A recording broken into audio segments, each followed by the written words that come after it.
to determine what has taken place in Libya. She also said the U.S. is watching the developments in the country with concern. In other comments, Clinton called on Tripoli to stop practicing violence against people. Meanwhile, a UN Security Council emergency meeting on the ongoing crisis in Libya concluded with no results, but condemning the violent crackdown on protesters. This after informal consultations among the 15 Security Council members. The gathering came at the request of the Libyan Permanent Mission to the UN. Demonstrators gathered to support the Libyan revolution outside the United Nations headquarters in New York. Secretary General Ban Ki-moon has called out Libyan dictator Muammar Gaddafi and charged him with brutally putting down anti-government demonstrations. Libyan authorities have been firing at demonstrators from the warplanes and helicopters. This is unacceptable. This must stop immediately. The international United Nations should look at the regime, what it's doing to the people. That will see how cruel the regime is and brutal to the Libyan people, and that a lot of countries will look at it and, of course, decide what they're going to do with him as well. And so these demonstrators in front of the UN calling for the United Nations to put some kind of a curb on the violence of Gaddafi's crackdown. Tonight, the Security Council tried at least to do just that. The Security Council issued a statement calling on the Libyan government to protect Libyans, quote, to act with restraint, to respect human rights and international humanitarian law, and to allow immediate access to international human rights monitors and humanitarian agencies, unquote. One UN official says the situation on the ground could easily change for the worse. Calls for evacuations, and I think that will take place. I would agree with the characterization that the situation is deteriorating and can get much worse. We hope it won't, but it's very dangerous. Statement passed by the UN shows solidarity but doesn't pack much power, according to Ibrahim Dubashi, the deputy ambassador who led the Libyan UN delegation's diplomatic break with Gaddafi.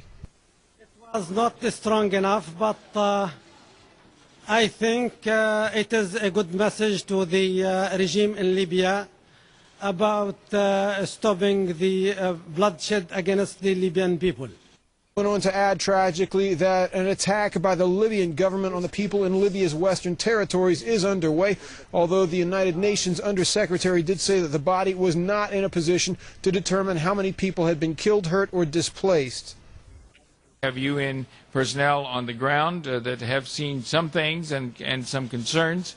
But we're not in a position really to confirm like the number of casualties, the number of deaths, because we simply don't have that kind of comprehensive information. Now, on the subject of Gaddafi's rambling speech made today, Pascoe said advocating for a population to attack itself is a dangerous thing to do. On the question of a possible no-fly zone, he said UN observers have seen airplanes and helicopters buzzing crowds, but had not seen any firing from those aircraft. Hank Flynn, Press TV, New York. Governments across the world are reacting to the crisis in Libya. Activists say violence in the country has left at least 1,000 protesters dead over the past several days. EU foreign ministers have issued a statement expressing great concern about the crisis in Libya. They called for violence to stop immediately and for dialogue to begin. Several European countries, including Germany, have also called for sanctions against Libya's longtime leader Muammar Gaddafi. The Arab League has meanwhile barred Libya from its meetings until Tripoli responds to the demands of the protesters. And Peru has become the first country to suspend all diplomatic ties with Libya until the violence against demonstrators ceases. In Bahrain, huge protests have rocked the capital Manama. Tens of thousands of people have demanded an end to the rule of the Al Khalifa dynasty.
rally was the biggest since demonstrations started rocking the Persian Gulf Kingdom days ago. Some of the protesters have spent the past week at Pearl Square in the heart of Manama. People from all walks of life attended the rally. Policemen and popular figures also attended the protests. The government has been cracking down on the demonstrations. At least 7 people have been killed and hundreds of others injured over the past few days. Activists say 70 protesters are missing. Well, the scope of the protests in Bahrain is increasing on a daily basis. Demonstrators want the downfall of the Al-Khalifa regime. Here are what some of the protesters have to say. It's obvious. Yeah, we want democracy. We want to treat it like human being in our country. You know, we are like stranger here. It is our land, it's our right. Because you know we are in Bahrain, we are the most of Bahrain. We get in the election 62%, and the government, they don't want to give us anything of our, you know, by the law we have to take our right, and the government didn't give us anything of this, our right. I feel proud to see 600,000 persons here in the pier. I'm very proud and happy. And to Hamad bin Isa al-Khalifa, he is controlling Bahrain, all over Bahrain state, and he's taking control of all of the islands and all of the peoples. He made a lot of demographic change. He changed Bahrain. It was only Arabic people, now Indian people, Filipino people are also nationalized to Bahrain. We want him to go out. It's enough. Beginning of the people power. We are taking control now. Change of government and hopefully change to the better, to the future, because so many things needs to improve in order for people to get a better life, and in order for our children to get a better life here. So. Bahrain has released 23 political prisoners. This as the Persian Gulf state is holding hundreds of people in jail for political reasons. The Bahraini government has come under intense pressure from protesters over the past weeks. On Tuesday, tens of thousands of anti-government protesters held a vigil in Manama's Pearl Square. The demonstrators remained in Pearl Square well into the night. Among the demonstrators' many demands is the regime's release of all political prisoners. Manama has called the release of some 24 prisoners of conscience a gesture of goodwill. In Yemen, the death toll from the crackdown on anti-government protests has risen to at least 25.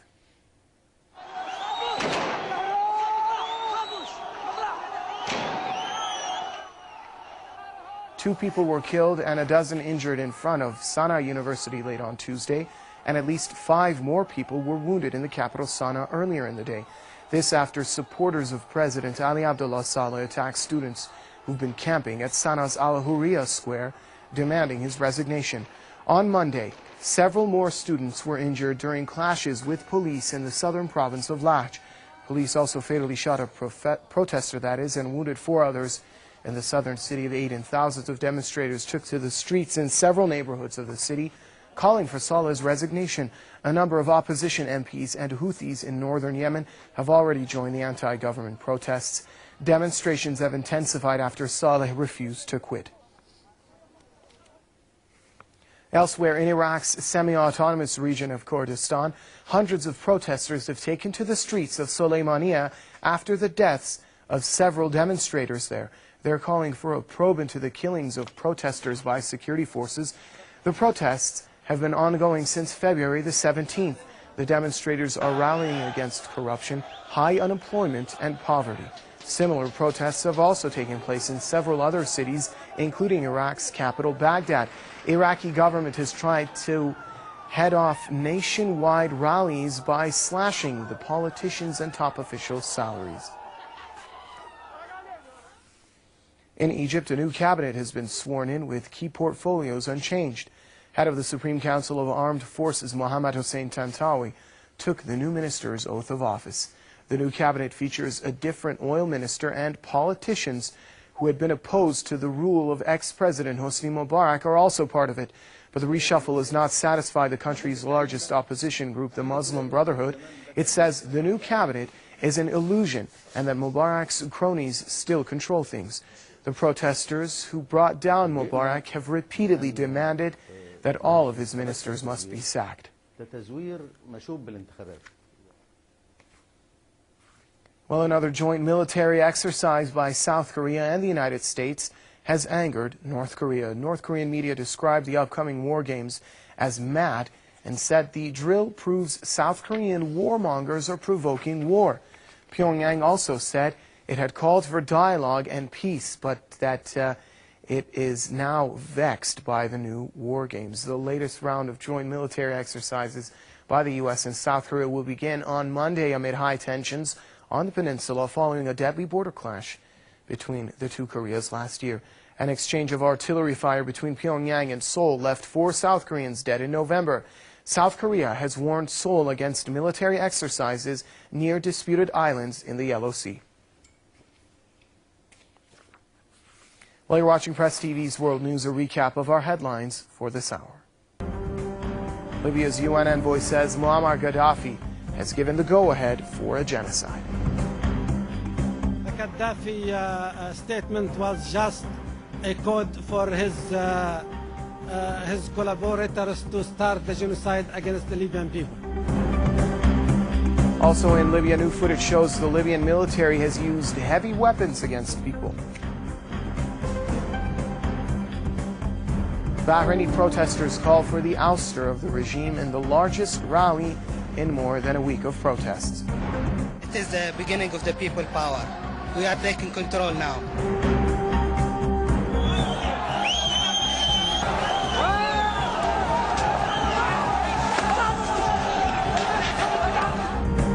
In Yemen, pro-government forces kill at least 2 protesters in the capital, Sana'a.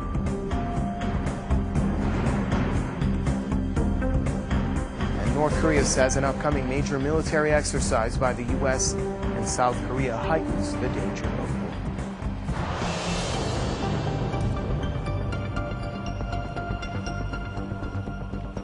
Still to come later on in the broadcast, the latest on the deadly earthquake in New Zealand. Stay with us for more.